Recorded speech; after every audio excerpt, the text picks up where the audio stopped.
Саламатсыңдар ма балалар? Менің аты жөнім Нәлібаева Гүлнар. Бүгін біз сендермен әдебиеттік оқулығынан киіктің айласы тақырыбында сабақ өтетін боламыз. Бүгінгі сабағымыздың мақсаты біз сендермен бүгін сұрақ қоюда, ақпараттың түрлерімен танысатын боламыз.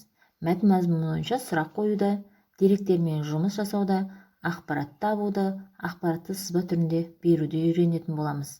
Бүгін біз сендермен Сәкен Сейфуллиннің Ақсақ киік өлеңімен танысамыз. Ақсақ киік. Арқанның бетпақ деген даласы бар, бетпақ шөл ойлы қырлы панасы бар. Сол шөлде ел жоқ, күн жоқ, өсіп өнген жәндіктің киік деген баласы бар. Киікті қазақ және дейді бөкен, бетпақты бұл бейшара қылған мекен. Бөкеннен сұлу аңды мен көрмедім, өзге аңға жануарды тең көрмедім. Көздері мөлдіреген ақ бөкенді, адамның баласынан кем көрмедім. Балалар, бұл өлеңде киік жайында әңгімелеген.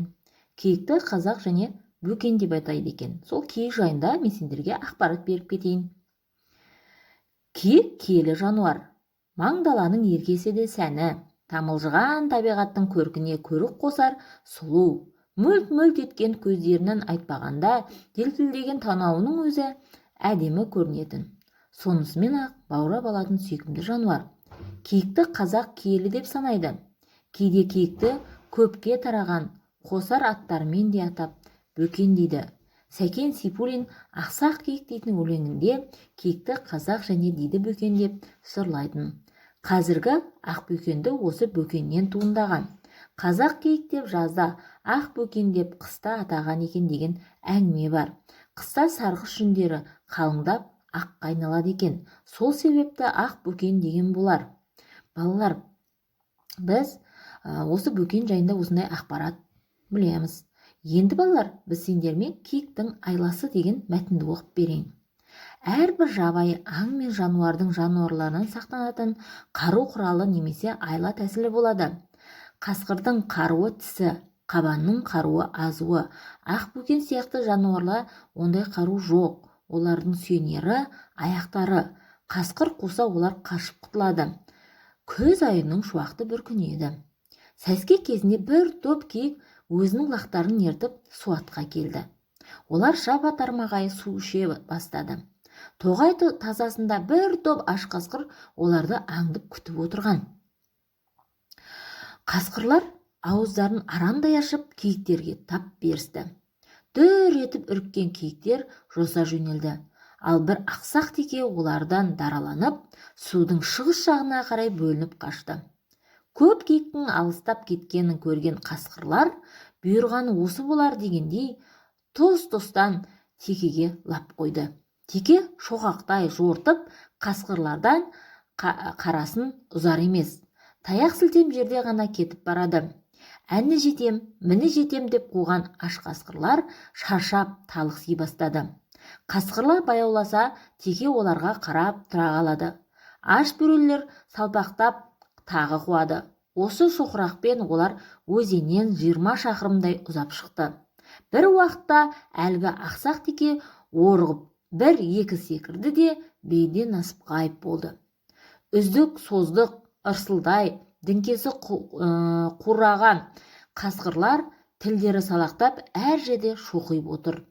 Әлгі теке шынында да ақсақ емес еді. Өзінің үйірін, буыны қатаймаған лақтарын аман сақтап қалу үшін өтірік ақсап айлат етті.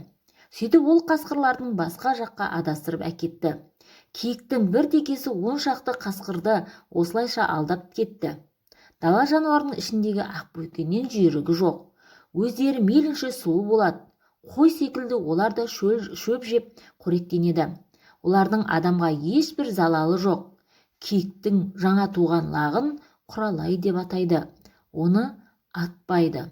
Балалар, бұл мәтінді Әуелбек Қоңыратбаев атамыз жазған. Ол кісі ғалым, әдебиет зерттеуші.